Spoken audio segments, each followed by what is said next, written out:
नमस्ते सभी को। मैं हूँ सृष्टि और आज हम भगवत गीता चैप्टर 2 के श्लोक 34 में आ गए हैं। रोज की तरह पहले मैं संस्कृत में श्लोक को पढ़ूंगी, फिर उसकी इंग्लिश ट्रांसलेशन को देखेंगे और मीनिंग को समझेंगे।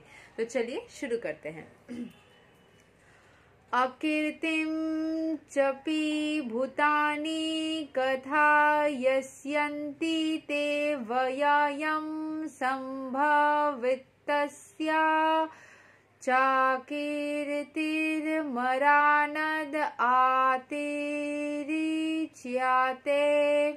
People will always speak of your infamy, and for a respectable person, dishonor is worse than death.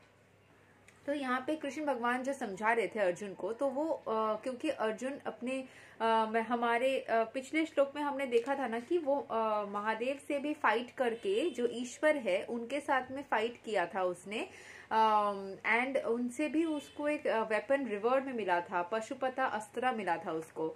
तो जो इतना रिस्पेक्टेबल बन चुका है, जो अपने काम को इतने शिद्दत से निभाता है, वो इंसान अगर अचानक से बैड वर्क करे, मतलब अपने कर्म को सही तरीके से प्रेजेंट ना कर पाए, तो लोग उसकी कभी भी वाहवाही करेंगे। लोग उसकी मतलब नेगेटिव जो उसका काम हो रहा है उसकी बातें करेंगे। उसका मतलब जो अच्छा नाम था वो नाम खराब हो जाएगा। इनफैमी यानी कि उसका जो रिस्पेक्टेबल पोजीशन था, जो उसका एक ऑनरेबल रिस्पेक्ट था अपने सोसाइटी में, वो खराब हो जाएगी, उसका बदनाम होगा। तो ईश्वर वो समझा रहे कि तुमको अपने काम को महत्व देना चाहिए। इतना तो सोचो कि तुम जो इतना रिस्पेक्टेबल पोजीशन है तुम्हारा, वो कहाँ जाएगा? तुम्हारा एग्जिस्टेंस का ही क्या वैल्यू रह जाएगा? वो तो तुम्हारी मृत्यु से भी खराब हो जाएगी। जो बदनामी होगी, बदनामी, जो इंसान एक रिस्पेक्टेबल इंसान होता है ना, उसके लिए अपना नाम मतलब मेंटेन करना, अपना जो श्रद्धा लोग उसको करते हैं, जो सम्मान करते हैं ना, वो सम्मान उसके लिए इतना वैल्यूएबल होता है, उससे ज्यादा वैल्यूएबल कुछ भी नहीं होता है। तो उसका वो सम्मान उससे छीन जाएगा। तो क्या अर्जुन को ये करना चाहिए? वो वही कृष्ण भगवान समझा रहे कि ये तो डिसऑनर कर रहे हो अगर तुम, तो वो तो मृत्यु से भी खराब है। यहाँ के एक्सप्लेनेशन को समझ लेते हैं। Both as friend and philosopher to Arjuna, Lord Krishna now gives his final judgment regarding Arjun's refusal to fight. Finally उसको जजमेंट दे रहे हैं कि तुम अगर फाइटिंग नहीं करना चाह रहे हो, तुम्हारे पास जितने भी सारे तर्क वितर्क है, मतलब कृष्ण भगवान ने जितने भी तर्क अर्जुन ने प्लेस के उसके सब्स्टिट्यूट में पहले सब कुछ सुना। देखिए यहाँ पे एक कन्वर्सेशन आपने देखा, पहले अर्जुन को उन्होंने पूरा एक चैप्टर में अर्जुन ने ही बात किया, सेकंड चैप्टर में कृष्ण भगवान ही बात करे। तो ये भी एक कला हम सीखते हैं कि पहले हमें सुनना चाहिए। We should be a good listener, accordingly we can be a good speaker. कोई एक लाइन बोला है, आप उसका ही जवाब देने जाओगे तो आप समझ ही नहीं पाओगे कि उसका सारांश क्या है, जो वो पूरा बोलना चाहता है या चाहती है। पहले उसको पूरा फिनिश करने दो, फिर आप जब बोलना स्टार्ट करो उसको बोलो सिर्फ सुनने के लिए। तो both of them, Arjun and Shri Krishna Bhagwan, both of them are very good listeners and very good speakers as well. दोनों ने अपने जो पॉइंट्स थे, अपने जो तर्क था, वो बहुत ही अच्छे से। मैं बीच में एक पॉइंट बोलना चाहूंगी, मुझे अभी एक व्हाइट फेदर उड़ते हुए ऐसे ऐसे करके जाते हुए दिखा। Good sign, no? White feathers are good sign. से भगवान के बारे में बात कर रही हूँ, खिड़की खुला हुआ है तो मुझे व्हाइट फेदर दिखा उड़ते हुए। मैं फर्स्ट फ्लोर में रहती हूँ, इतना ऊंचा वो उड़ते हुए गया। Very nice. तो भगवान का ये मतलब अर्जुन एंड कृष्ण भगवान दोनों ही बहुत अच्छे लिसनर्स भी हैं, दोनों अच्छे स्पीकर्स हैं। दोनों ने ही अपने तर्क वितर्क को, अपने पॉइंट्स को बहुत अच्छे से प्लेस किया है। तो हमें भी इस चीज को पहले तो सीखना चाहिए। उसके साथ साथ यहाँ पे वो अपने जजमेंट दे रहे हैं कि अगर तुम्हें रिफ्यूज करना है, फाइट नहीं करना है, तो उसका क्या मतलब इफेक्ट होगा। The Lord says, Arjun, if you leave the battlefield before the battle even begins, अपना काम करने से पहले, अपने उस पर्टिकुलर मोमेंट में अपना जो काम है उसको अटेम्प्ट करने से पहले भी अगर तुम पीछे छोड़ के आ जाओगे, तो people will call you a covered. तुम्हें एक मतलब कापुरुष बोला जाएगा, मतलब तुम्हें एक ऐसा इंसान बोला जाएगा जिसके अंदर हिम्मत ही नहीं है, जो कोई भी काम कर ही नहीं सकता। You will be called as a coward. तुमको एक फियरफुल, भयभीत इंसान का नाम दे दिया जाएगा, जिसके अंदर कोई कैपेबिलिटी ही नहीं है। जो इंसान इतने सारे महान महारथियों के साथ में लड़ चुका है, वह आज इमोशनल अटैचमेंट के कारण, इमोशंस के कारण नहीं लड़ पा रहा है। बहुत अच्छे से उसको ताकत दे रहे हैं कृष्ण भगवान। ये भी एक सीख है, बहुत जगह पे बोला जाता है कि डॉक्टर्स जो है वो ऑपरेशन कर सकते हैं बहुत अच्छे से लोगों का, अपने फैमिली मेंबर्स के टाइम पे उनके हाथ कब जाते हैं। तो उनके लिए भी एक सीख है कि अपने काम को काम के तरीके से लीजिए। ऐसा नहीं हो ही सकता है ना कि और कोई डॉक्टर अवेलेबल नहीं है, आपको ही ऑपरेट करना पड़े अपने ही फैमिली मेंबर को। तो आपको उस टाइम पे अपने मन को समझाना होगा कि ये मेरे फैमिली मेंबर नहीं है, ये एक ऐसा इंसान है जिसका ऑपरेशन होना जरूरी है।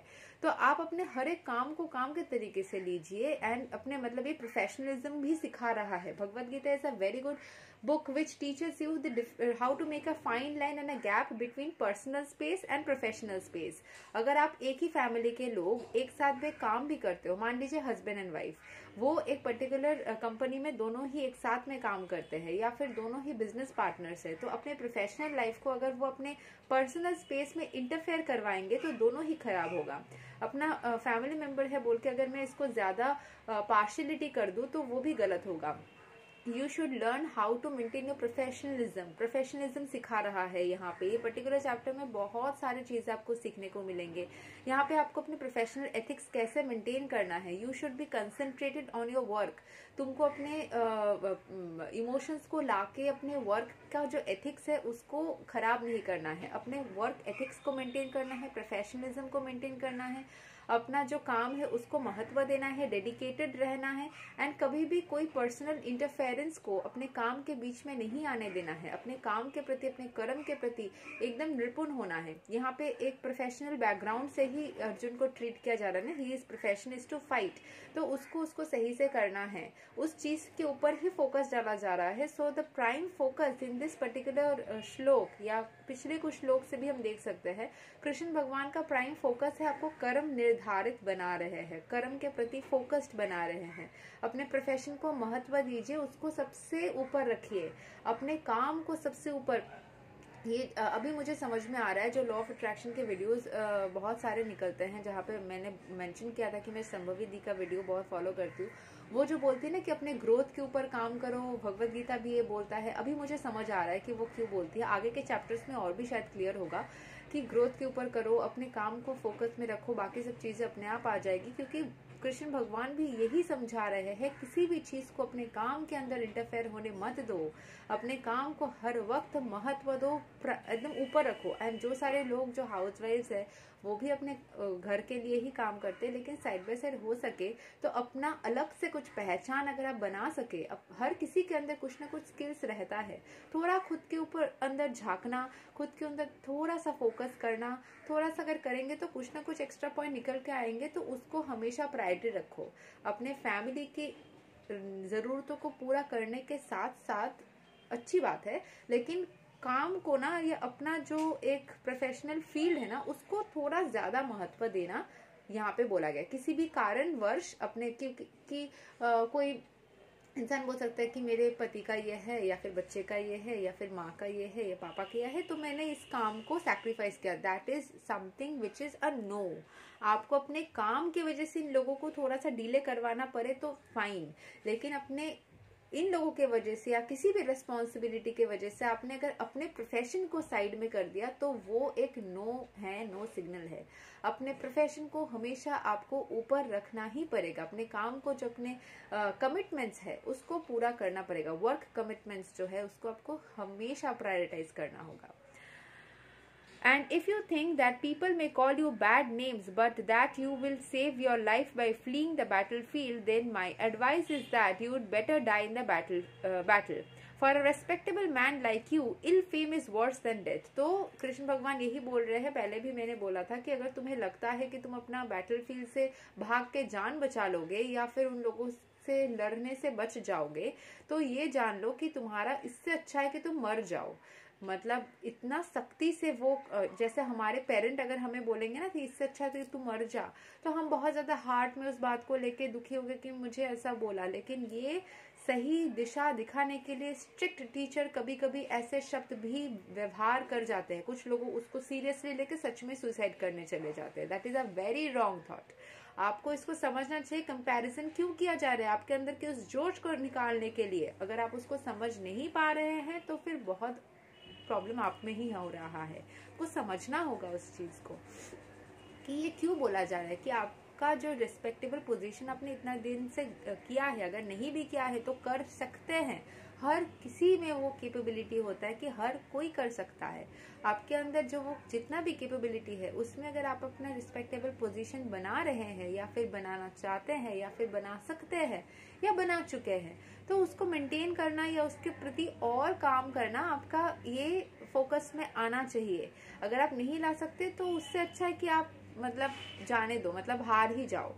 हाँ, भागने से अच्छा है कि आप उसको अटेम्प्ट तो करो, तब तुमको पता चलेगा कि आपको आता भी है कि नहीं वो काम। So you should not flee for fear of your life. Better to die in the battle.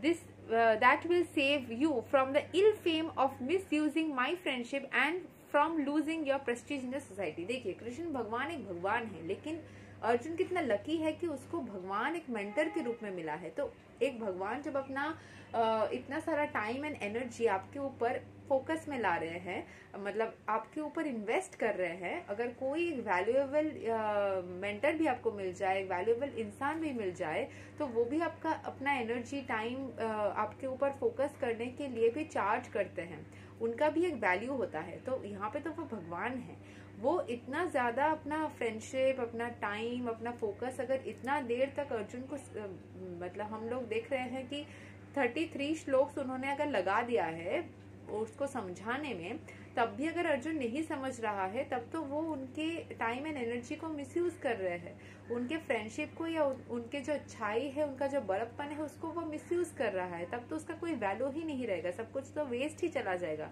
इतना समझाने के बाद भी अगर वो बोलता है नहीं नहीं मुझे जो पहले करना था मैं वही करूंगा, तो तुम मेरे पास आए ही क्यों, मुझे अपना एडवाइजर बनाया ही क्यों, मुझसे पूछने आए ही क्यों? अगर मुझसे तुमको कुछ इनपुट चाहिए ही नहीं तो तुम अपना ही मन का अगर करोगे, तो मुझसे बात करने तुम आके मेरा इतना टाइम एनर्जी फोकस तुमने क्यों बर्बाद किया?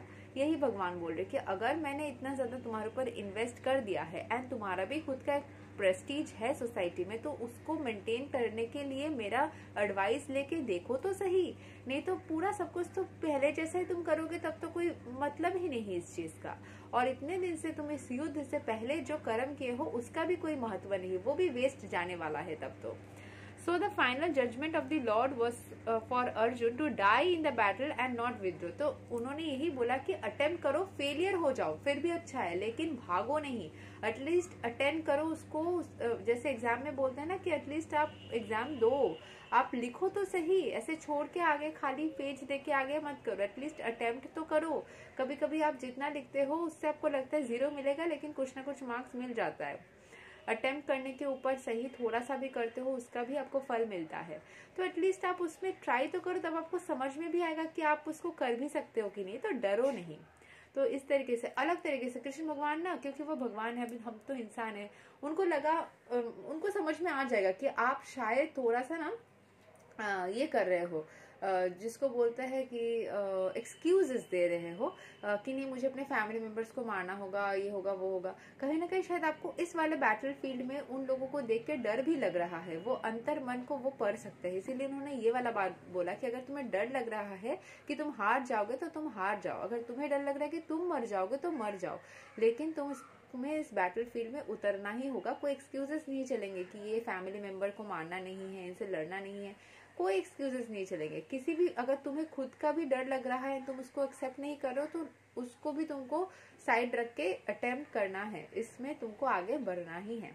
बहुत अच्छे से मोटिवेट कर रहे हैं कृष्ण भगवान अर्जुन को, बहुत अच्छे से ही वो बता रहे हैं, आगे भी वो और ज्यादा बताते रहेंगे, क्योंकि यहाँ पे 72 श्लोक से हम श्लोक नंबर 34 में है, तो ये तो काफी दिन चलने वाला है, ये महीना भी पूरा लग ही जाएगा ऑलमोस्ट, ये वाले मतलब 40 डेज तो एटलीस्ट और लग जाएंगे इसको खत्म करने में। तो आई थिंक हम अगले साल तक गीता समराइज्ड को फिनिश कर लेंगे और नए चैप्टर में जाएंगे। चलिए अगले वीडियो में हम श्लोक 35 को कवर करेंगे, तब तक के लिए हरे कृष्णा।